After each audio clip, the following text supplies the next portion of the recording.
Au nom d'Allah, le tout miséricordieux, le très miséricordieux, louange à Allah, et que la prière et le salut soient sur le messager d'Allah, sur sa famille, ses compagnons et ses suiveurs avec bienfaisance, jusqu'au jour de rétribution. Ceci dit, nous lisons ici la traduction d'un passage de l'érudit savant Cheikh Docteur Mohammed Aman bin Ali Al-Jami, qu'Allah Ta'ala lui fasse miséricorde, un passage où il répond à la question « Comment reconnaissons-nous notre Seigneur ?» Le Cheikh Rahimahullah dit « Si nous ne voyons pas notre Seigneur dans cette demeure ici-bas, comment le reconnaissons-nous donc ? Nous reconnaissons Allah subhanahu wa ta'ala par ses signes qui sont presque sur le point de parler, par ces signes universels. L'univers entier est un signe qui témoigne de l'existence du Seigneur subhanahu wa ta'ala. Et en toute chose, il y a un signe qui prouve qu'il est unique. Avant de croire en son unicité, en sa puissance et en sa science, il nous faut croire en son existence. Ton existence à toi est une preuve sur l'existence d'Allah. Si tu ne doutes pas en ton existence, mais est-ce que quelqu'un peut-il douter de sa propre existence ? Si tu ne doutes pas de ton existence, il n'est pas possible par la raison, ni n'est permis par la législation de douter en l'existence du Seigneur subhanahu wa ta'ala. Am khuliqu min ghayri shay' am humul khaliqun. Traduction rapprochée du sens du verset. Ont-ils été créés à partir de rien, ou sont-ils eux-mêmes les créateurs? Surat At-Tur, verset 35. D'où viens-tu? Est-ce que tu t'es créé toi-même? C'est impossible. Est-ce que tu es créé sans créateur? C'est impossible. Reste la troisième option. Tu as un créateur. Lequel créateur est différent de toi en toute chose?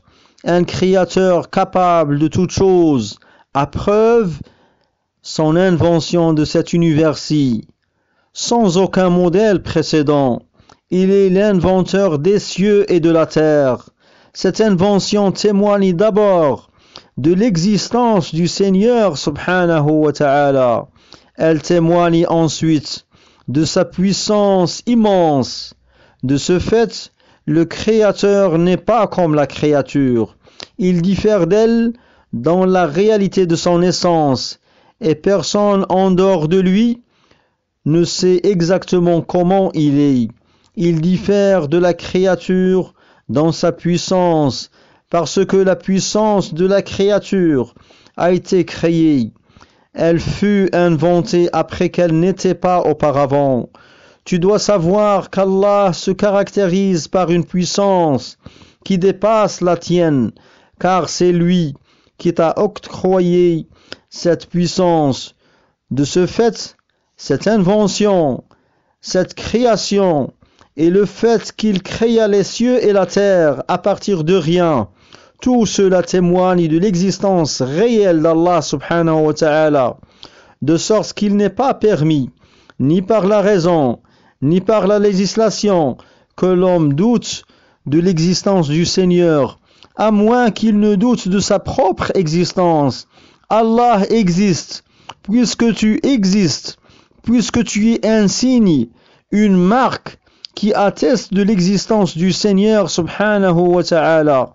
Puis, il est capable de toutes choses, et il est le créateur de toutes choses, ce qui prouve sa puissance immense. La preuve de spécification, dalil al-takhsis, la preuve de spécification témoigne de sa science qui englobe tout. Cette spécification consiste à ce qu'il particularise chaque chose et chaque individu par un état déterminé. Zayd est savant et Amr est ignorant, Bakr est riche et Khalid est pauvre, et ainsi de suite. Cette spécification des serviteurs, chacun par un état et un statut, cela témoigne de sa volonté, de sa science, une omniscience qui englobe toutes choses. De ce fait, nous argumentons par notre propre existence, par nos caractéristiques particulières et spécifiques, et par la création d'Allah des choses, sur l'existence d'Allah subhanahu wa ta'ala, et qu'il se caractérise par les attributs de perfection. Tous les attributs d'Allah sont ceux de perfection. Voici comment nous croyons en Allah subhanahu wa ta'ala. Fin de la parole du Cheikh rahimahullah.